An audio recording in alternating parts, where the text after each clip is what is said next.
Belajar bareng Fa. Assalamualaikum teman-teman, kali ini kita akan kenalan lebih dekat dengan fitur-fitur yang ada di Canva. Ini adalah tampilan awal kalau kita ngebuka Canva. Nah, di bagian atas ini ada banyak pilihan yang sebenarnya dari atas ini tuh ada juga di bawah-bawah. Nah, yang bagian atas ini buat ngelihat desain terbaru kita. Terus ke bawah-bawah ini ada banyak pilihan template yang disediakan Canva. Template yang ada di Canva ini bisa kita pilih dan kita desain ulang atau mau dirubah-rubah sedikit aja dari template tadi itu. Nah, terus di bagian sampingnya juga ada tulisan template, itu sebenarnya template yang tadi ada di beranda. Dan di sampingnya ada proyek atau desain yang udah kita buat, terus ada tim dan menu. Jadi, selain menggunakan template, kita juga bisa ngedesain semuanya dari awal dengan cara klik tanda plus yang ungu dan pilih ukuran yang kita mau. Nah, di sini biasanya aku pakai yang konten Instagram bentuk persegi.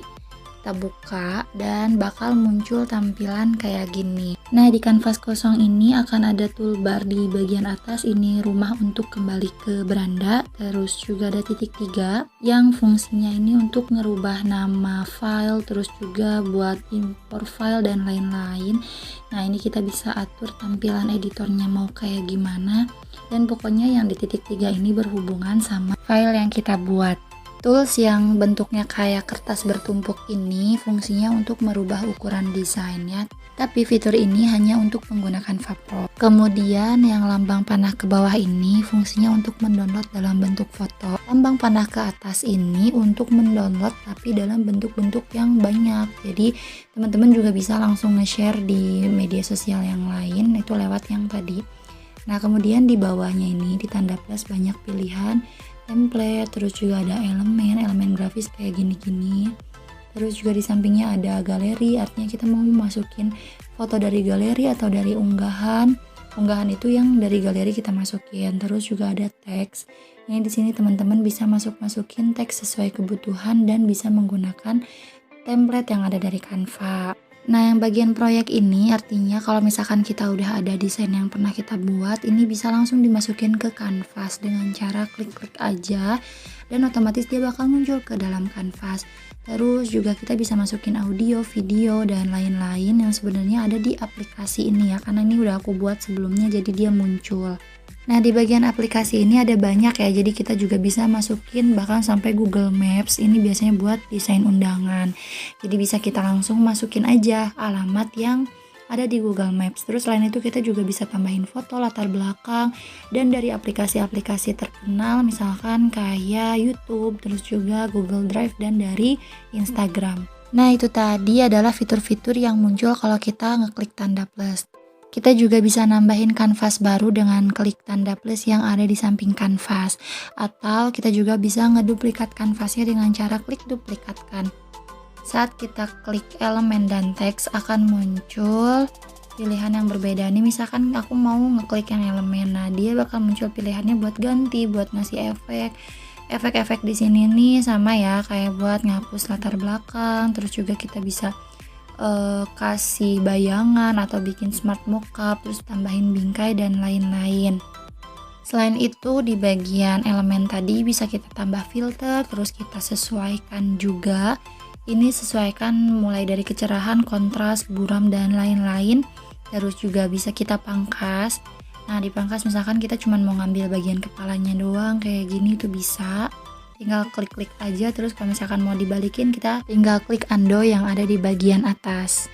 Elemen ini juga bisa dibalik ke kanan, ke kiri, dan ke atas bawah dengan cara klik balik. Terus juga ada fitur animasikan. Ini kalau misalkan kita mau bikin video ya, jadi elemennya ini bisa kita kasih gerakan dan gerakannya ada banyak, tinggal dipilih dan disesuaikan aja. Nah, selanjutnya di samping animasikan juga ada transparansi, ini untuk ngatur transparansi dari si elemennya, tinggal diatur-atur aja. Terus ada lambang posisi. Nah, ini kita bisa rubah posisi si elemennya mau di belakang, mau di depan, atau mau di kanan, kiri, atas, dan bawah. Selanjutnya ada icon panah atas, bawah, kanan, dan kiri. Ini untuk ngubah posisi yang jaraknya itu deket-deket aja. Nah, di bagian sampingnya ada info. Ini info yang menunjukkan kata kunci dari si elemennya, terus juga dari siapa yang buat, dan ini ada lisensinya juga. Selain itu bisa juga kita bintangi, tambahkan ke folder, dan kita cari yang lebih banyak atau rekomendasi dari elemen yang serupa. Nah, dia bakal muncul nih elemen-elemennya. Selanjutnya di bagian sampingnya lagi ada komentar. Ini kalau misalkan kita lagi berbagi desain sama teman. Selain itu yang paling pojok ada lainnya titik 3. Ini bisa buat salin elemen terus dikopas kayak gini. Atau selain itu kita juga bisa langsung kopas dengan cara klik tanda yang kertas bertumpuk. Nah, selanjutnya ada pilih beberapa. Ini kalau misalkan kita mau pilih beberapa elemen dan tulisan kayak gini, jadi nanti bakal menyatu. Nah, kita langsung gabung aja buat menggabungkan si tulisan dan elemen. Kalau mau dipisah lagi tinggal klik pisahkan. Selanjutnya di bagian lainnya tadi itu sebenarnya sama aja kayak yang udah dibahas sebelumnya. Selain itu supaya nggak gerak-gerak si tulisan dan elemennya bisa kita kunci dengan klik tanda gembok. Di samping gembok ada icon unduh pilihan. Ini misalkan kita mau pilih cuma tulisan sama si elemennya aja tanpa background, tinggal klik aja. Diunduh dalam bentuk video, PNG, JPG, dan lain-lain, itu tinggal disesuaikan. Di sampingnya lagi ada gambar tong sampah buat menghapus elemen atau tulisan. Nah, itu tadi tentang elemen. Sekarang kita beralih ke teks. Kalau misalkan kita klik teks kayak gini, pilihan yang muncul di bawah juga akan sedikit berbeda. Kita bisa ngedit tulisannya dengan cara klik edit, terus ganti font. Nah, ini nanti tinggal dipilih-pilih aja font yang mau kita pakai, mulai dari yang free sampai yang pro. Kalau teman-teman punya rekomendasi font, kita mau cari nama fontnya atau misalkan mau cari yang Arab, nanti tinggal dimasukin aja kata kuncinya kayak gini. Selanjutnya ada ukuran font. Ini kita buat ngerubah ukuran si fontnya, bisa dibesar kecilkan atau kita klik langsung aja di bagian ujung buletan itu. Dan kita ganti warnanya di bagian warna. Kemudian di sampingnya ada format, ini untuk merubah format tulisan. Ini misalkan kita ganti dulu tulisannya pakai font yang Poppins, terus kita ganti ke formatnya mau dipakein bold, terus juga italic, terus atau mau kita kasih garis dan mau kita rubah kapitalnya, terus rata kanan kiri, terus juga bisa kita kasih poin atau kita kasih angka. Selanjutnya ada lagi tools untuk mengatur jarak tulisan. Nah, ini bisa kita kasih jarak antar huruf atau jarak antar baris. Misal kita tambahin tulisan tadi ini di bagian bawahnya, di enter. Nah, kita balik lagi ke jarak. Ini bisa disesuaikan aja jarak barisnya mau yang dekat atau yang jauh.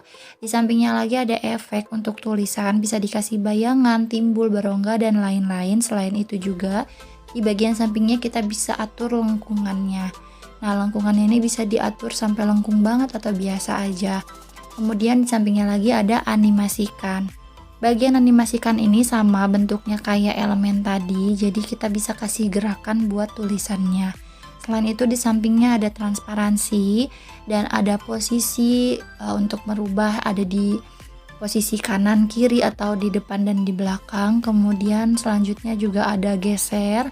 Itu sama kayak yang tadi kalau misalkan kita mau geser-geser tapi sedikit aja, dan sisanya sama seperti yang elemen.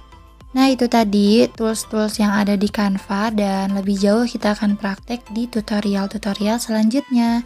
Assalamualaikum.